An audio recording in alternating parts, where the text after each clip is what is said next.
Hey guys, this is my all and ultimately trusty, probably over 3,500 hours of use, PowerMate Maxa 3000. It is a 3,600 watt generator, 3,600 surge. I use this with all my small MIG work because it has two 20 amp outlets. I want to show you over here. It is the old school, Bubba. This one has a Tecumseh motor in it. I think it's 5.75 horse or something like that. Oh, you can take a look at that. I told Kara, can you go out and drain the oil and replace the oil in the generator? She's done it before, and her answer to me was, it is very messy. I don't want to do that again. I did it, and the oil just shoots down, all down here. Yeah, she said even, and it does. It's really weird. Even when you prop it up on one side, it don't come out right here. It drains and goes capillary, just straight back. And I don't know why, but there's some kind of weird mold in here, but it just literally just makes a U-turn. And she's had it blocked up with a 2x4 on one side, and it still did it. So she says, can't you fix that like you did the other generator? And I'm like, hey, yeah, let's go get the parts. So I grabbed myself. Now your generator may be different. You may have a different model, but I grabbed myself a 1/4-inch valve, ball valve, good quality.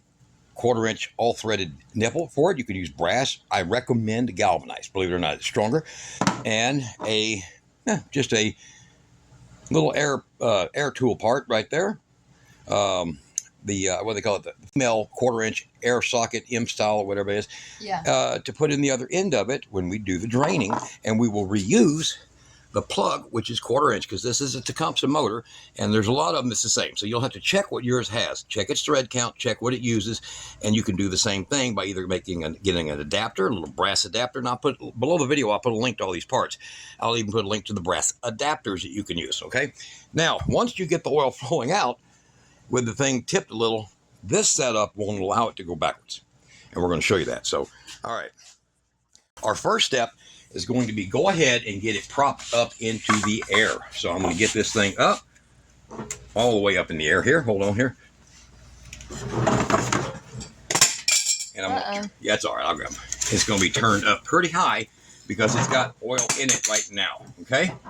So I'm going to set it up just about like that. Okay. We got our parts laying out here, some Teflon tape, and a little boot. This is just like for a vacuum hose thing that I can put over the top of that to keep it clean. All right, so I'll just thread that into something. I might make a tap right here for it to just thread into, or somewhere like that, and then it's ready to be used all the time. See, 1/4-inch thread, IP, iron pipe thread. I can make a tap, put it right there. All right, so the next thing we got is getting the valve ready. I'm going to take my crescent wrench. Now, you want to make sure that whatever angle you're at is not going to put oil out to your other side, such as your valve cover or somewhere else. So you want to make sure you got a good angle, or you've drained it already when you do this. But over here on the other side, I have the oil cap, and you want to make sure that is good and tight. If it needed an O-ring, right down there. If it needed an O-ring, make sure you replace that first so you can lean it back if it's full of oil. All right, back over here. We're going to go ahead and get this plug out. This show you how many times the oil's been changed in this thing, guys. Look at the plug. It's actually wore down to where I had to put Teflon on it because it would drip. So this thing has had probably 4 or 5, and sometimes it depends on the year, 6 oil changes a year that we do to this. Probably the reason it has over 3,000 hours on it is because of that. So I'll pull the plug out, set it down. Then I'm going to take this one here. I'm going to get it started. Here. Turn that valve. I'm going to get it started, and then I'll crank it in with a pair of pump pliers because I can probably get a better grip on this brass with pump pliers. This is actually a used valve that I had hooked up on an airline temporarily for a few days doing a water pump test. But it's fine for the purpose. Now, if yours don't have the clearance for the handle, take the nut off right there, remove the handle.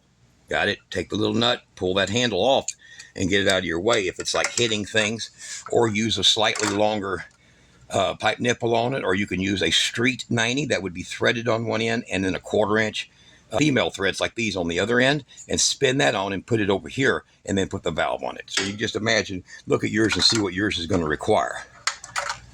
So this one's going to get this nice little setup done to it.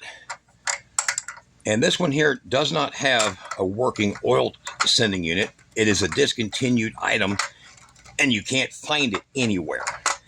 Well, you can find them. They want like $100 for it. It's not worth it. It's easier just to check the oil every 3 or 4 hours. And this thing here it's just never burned any oil.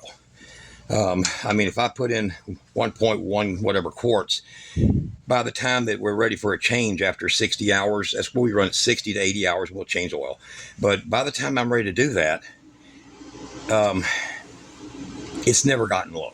So the main thing it does is it gets moisture in the oil. For some reason, these are notorious about getting a little bit of dampness in the oil, like 2 to 3% moisture in the oil.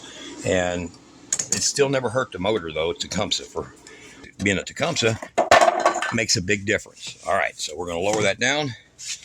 Now, you're going to see, I'll take that and the tube. So you cut a very short piece of tube, Kara. Okay. And this, as you'll see here, this one just goes in like that. That is your original oil plug, because the valve could get bumped.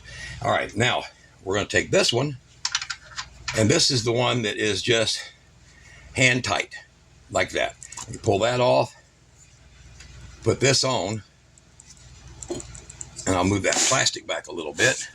Pull this generator up, and then, of course, I will take the cap barely loose in the back. Hold on, let me get around. Yeah, come around over here. Here, you show it. Can I see it? Yep. So there's the oil cap right there. So I'm just going to take the oil filler. It's a little plug. I'm going to take that just loose, just like that. So it lets air go in, and it'll help drain. If you ever wonder why sometimes you drain your oil and it just doesn't want to come out, loosen your cap. And then we're going to open that valve up. And that way, I'll just set this like so. And she'll drain. Now, this engine is notorious about slow draining, always has been. So I will take and put a block on the back. Now a block, just like this, 2x4, 2x6 block, is always what's put on the back, and no matter what, it still shoots that oil. And if you got a Tecumseh motor on a go-kart, you know exactly what I'm talking about. It just shoots the oil, comes out of the threads and just shoots it right underneath the engine. You have to get it up about that freaking high in the back to do that, to not have it do that. And then it just goes bloop, bloop, bloop, just comes out big surges and makes a mess. Okay? All right, I'm going to support this. You get the... Yeah, hold on to the hose over there. There we go. All right. I think I got oil on my hands. Like, oh my, you're going to die. All right, so you see, it'll drain out. We've already got about a quarter of the oil in there now. And I'm just going to put this board against it. So what do you think? Pretty simple, huh? When you think about it, that's pretty simple. When this is removed and your plug is put back in it, so when that's removed and your plug is put back in it, it is still behind the frame, still way behind the frame by almost a whole inch behind this edge. So that's not a bad scenario. I think it's going to make changing the oil a lot easier. As often as we do it. This is not hard to do, and it's just a 1/4 inch all thread nipple in this case. So make a judgment call. But a 1/4 inch all thread nipple, a quarter valve, and just a fitting that you always end up with your air tools and air hose kits and all that kind of stuff. Just the same thing right there, just the male adapter, and that's it. And that will unthread, and I don't know, I'll probably find a spot somewhere, maybe put a tap, thread it with a 1/4 tap, and thread it in right there and put the little rubber cover on it, and there you go. It'll be there when I need it. So what do you guys think? There's the oil coming out. It'll probably be about 6-8 minutes. It'll all be drained out, and we'll put the new oil in. So that is a little quick, easy thing that you guys can learn how to do on any engine, but this is a example engine, the Enduro Tecumseh. So not bad for a 26-year-old generator that gets a lot of use. And I wouldn't have anything less. The new ones can't do this. And if y'all want to see some cool generator repair videos, go to James Condon, Condon's channel. The guy does it all. He does it all. And awesome work. All right. Not hard. You guys be good.